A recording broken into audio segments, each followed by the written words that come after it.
根據香港特區政府衛生署最新嘅數據，現時本港有超過200萬人患有不同程度嘅常見或者慢性疾病，市民嘅日常生活亦受到一定嘅影響。為此，香港中文大學中醫學院得到中醫藥發展基金資助，推行中醫藥防治常見疾病之推廣計劃。本計劃咧精選咗12種香港常見嘅都市疾病，並製成短片。短片兼備咗學術性跟科普性，從多個角度為市民科普，包括中醫嘅辨證論治、西醫嘅專業知識以及病人嘅真實體會，希望能夠讓中醫藥嘅知識獲得更好嘅推廣，讓市民大眾獲得更多實用性嘅資訊。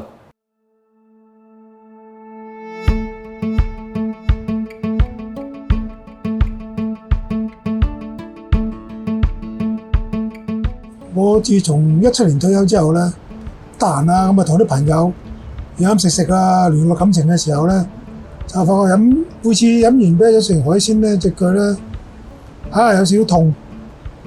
咁啊初初都唔覺嘅。咁如是者咧就即係差唔多係食2次 dinner 翻嚟咧，就有1次痛嘅。咁嗰啲人我咪攞人痛風喎，咁我咪睇醫生咯。咁睇醫生咧就抽血啊、驗啊，不過話俾我聽有個度數嘅個指數啊，就痛風。喺中醫角度咧，痛風好特別嘅。古代有記載咧，叫白虎病，好似就老虎咬完個關節，咁就你諗下老虎咬一啖咪好痛啊嚇！咁呢個痛嘅原因咧，就係基於乜嘢咧？就係我哋同風濕扯上咗關係。咁但係佢又唔係風濕嘅喎，我哋後尾就要分野到去，其實同飲食失節啦，同天氣氣候啦，喺西方咧叫皇帝病喎。咁點解咧？因為好多人冇肉食嘛，啲皇帝嘅貴族咧就食好多呢個肥甘厚膩之物，飲酒啊。痛風症本身咧，其實係一種關節炎嚟嘅。嗰個原因咧就係因為身體裏邊嗰個尿酸嗰個含量過高，咁啊形成咗一啲結晶啦，咁又會刺激我哋嗰啲關節，令到有紅腫熱痛嘅情況出現。最新嘅統計數字都大概係幾年前啦，咁有大概3%嘅人咧就會受到呢個尿酸影響嘅。咁而當中咧係40至60歲嘅男性係比較容易有呢個病啦。如果呢個尿酸控制得唔好咧，更加有機會形成一啲尿酸石咧，可能會影響個關節嘅活動添嘅。其實痛風咧同血裡面嘅尿素有關係嘅，同血裡面嘅嘌呤有關係，同血裡面個關節囊受到阻塞，所以好多人喺啲腳趾公啊、大關節啊、手踭啊、腳踭啊、菠蘿蓋啊、手指公同啲關節扯上咗關係。咁但係中醫嚟講咧都分得好細，我哋歸納於喺痹症嘅範疇裡面嘅。咁而痹症咧會分風痹啦、寒痹啦、濕痹啦同埋著痹嘅。而風痹同埋寒痹咧，普通人就講即係緩解期嘅痛風。咁而呢個著痹同埋熱痹咧就係發作期。喺正常我哋食物裏邊咧有一樣叫嘌呤嘅嘢嘅，咁佢本身嘅作用咧就係幫助我哋細胞嘅生長啦，同埋好多新陳代謝啊嘅蛋白酶咧都需要用到呢樣嘢嘅。但係咧喺佢分解嘅過程之中咧就會產生咗一種叫尿酸嘅嘢啦。咁尿酸就如果我哋唔能夠有效咁將佢清除，咁就會積聚喺身體嗰度，咁就令到嗰個尿酸過高就引致呢個痛風嘅。其實咧痛風嚟講咧，好多人咧就會覺得我發咗1次冇事咯，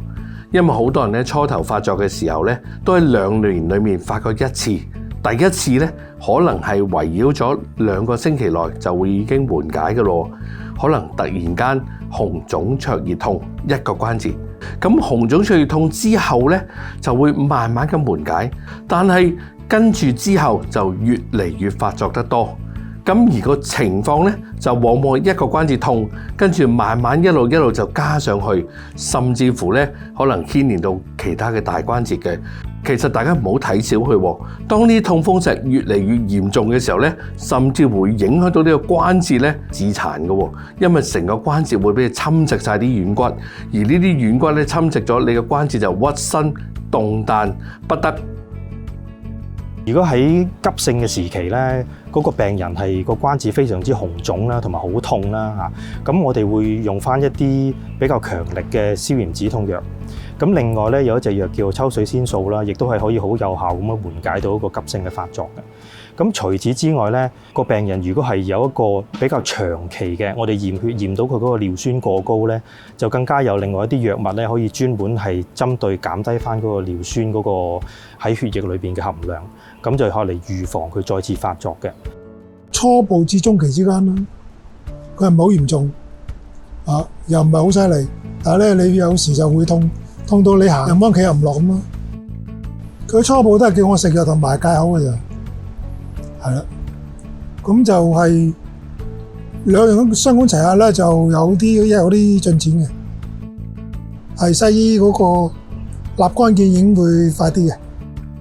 喺中醫角度咧，我哋要基於辨證論治思維底下處方立藥，我哋要分病人嘅病因病機啦、寒熱虛實啦，同埋發病嘅情況啦，同埋佢嘅部位啦，當氣壓嘅改變、溫差嘅改變、濕度嘅改變，同埋甚至乎你嘅情志嘅改變，有啲人壓力大、好緊張，肥甘厚膩之物而阻塞咗脾胃嘅運化，從而影響到肝腎，從而影響到關節嘅。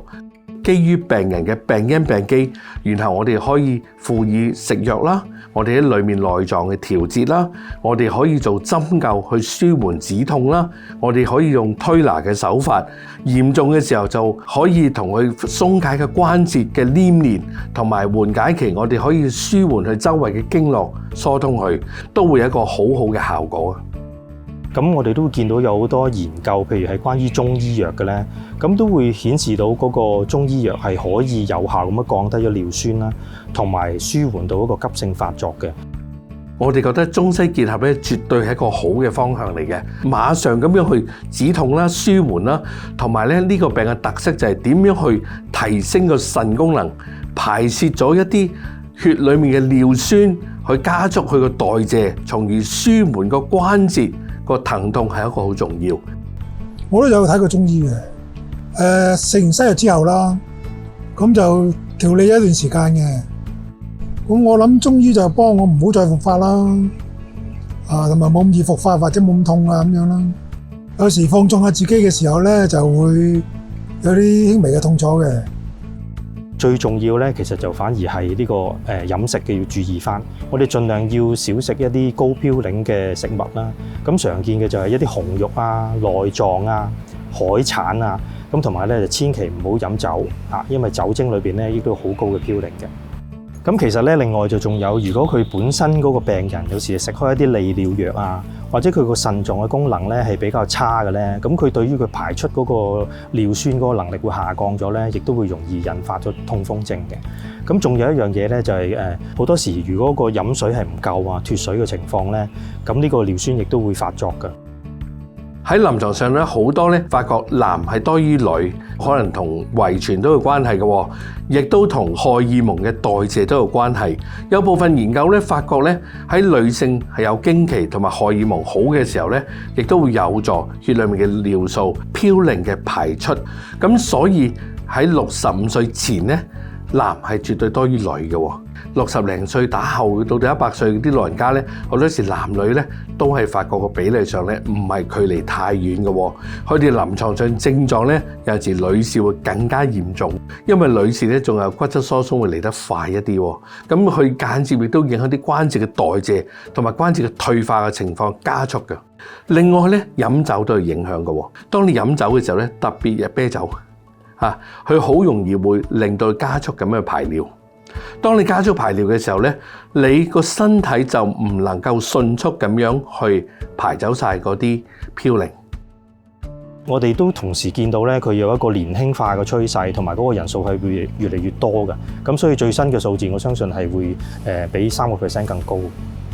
可以睇下我哋嘅日常生活飲食習慣裏面有冇啲乜嘢我哋可以幫助，究竟有冇啲咩嘅運動可以平衡個身體嘅關節，持續去強化翻啲肌肉同埋訓練。有做運動嘅，叫我做運動嘅，但係我懶啦，少做啦呢幾年都。